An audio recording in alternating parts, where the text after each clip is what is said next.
We've been doing a lot of tugging lately, even more than usual, which is an impressive feat in itself. Find out in this video how we do it. Right, if you've been following my progress here at OXS Enterprises or watching this YouTube channel for a while, you would have seen many winch videos starting from all the way back to last winter. Now this is our basically demo prototype model of the New Zealand built, New Zealand made, composite bodied Tugg winches.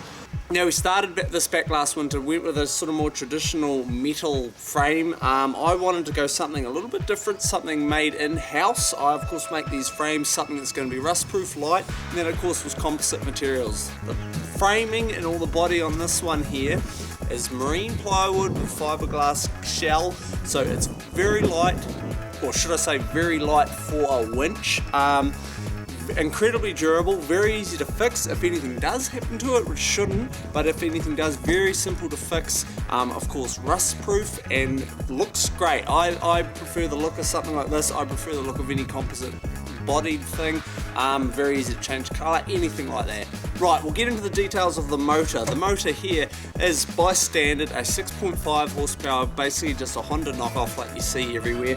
We can of course run a genuine Honda part for probably $200 more expensive. These are actually quite reliable, very good on gas. We're only running, you're only going through a couple litres of fuel a day when you're winching, coupled with a torque converter, which you got to run a torque converter because the clutches burn out if they're not fully engaged, which you do spend a lot of time at half throttle and things like that, so they are a torque converter setup. The clutch setup obviously would be cheaper, but it's basically a no-go for how often they do and can burn out.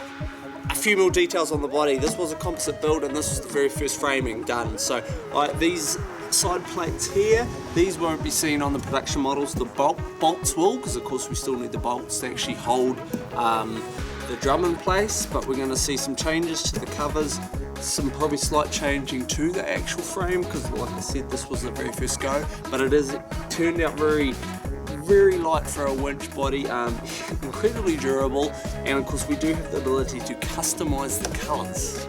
Right, we'll take a look inside at the drum. Now the drum is a fully aluminium built, removable, detachable. You can actually take this whole drum apart in there, balanced, basically just a beautiful piece of engineering, very strong, very reliable. You will have no issues from the drum department. These are quite pricey to get done, but very strong. Some winches do have issues with the rod system drum where the rods can actually bend in on the pressure, from the pressure of the rope. We're obviously not going to have this issue with solid aluminium all the way around. At a later date, I will be looking at changing possibly to a composite built drum as well, which is going to take a little bit of development, but will drop even more weight out of the winch. Don't want to go too light with these, of course. We have found that with probably a little bit of slack maintenance and things like that on it, we can get these things off the ground, which is just down to its lighter weight. I'm not quite sure of the total weight, but all as I know, I can lift this up and put it into my ute by myself. Still quite a heavy unit, but like I said, very light for a winch. The rope is 3mm non-stretch Dyneema rope. I think that's fairly standard for winches of this sort. Again, if it's a customizable winch, we just run 200 meters by standard, but you can put 300, 400, 500 on it, whatever you really want. You'll find that you probably may struggle a bit to get 300, 400, 500 meters of clear beach, but you're welcome to put whatever you want on your winch. Right, they're fairly. Now I did originally want to go with something a bit open, pretty much trial and error run with it, seeing if it would rub. It does rub, so we're basically just gone back to a more traditional roller fairly. These are actually quite cheap. We can supply the rollers. They still will chew out. Now I'm going to be experimenting with different size fairleads over the next few while, but they still do chew out. The rollers themselves are actually very cheap and very easy to replace. Right, that is it for the first look at Tugg winches. You can find more details up on oxsenterprises.com. There is a little Tugg winches category. We do have plenty of videos on there. We had a speed test where we had it up the last winch, but this is the same gearing, everything, up to 49, 50 kilometers an hour. I do want to do more testing in that department, but 50 kilometers an hour is very quick on the water, as most of you would know. There's plenty of building vlogs along on OXS TV, which you can click this little box up top for the vlogs there.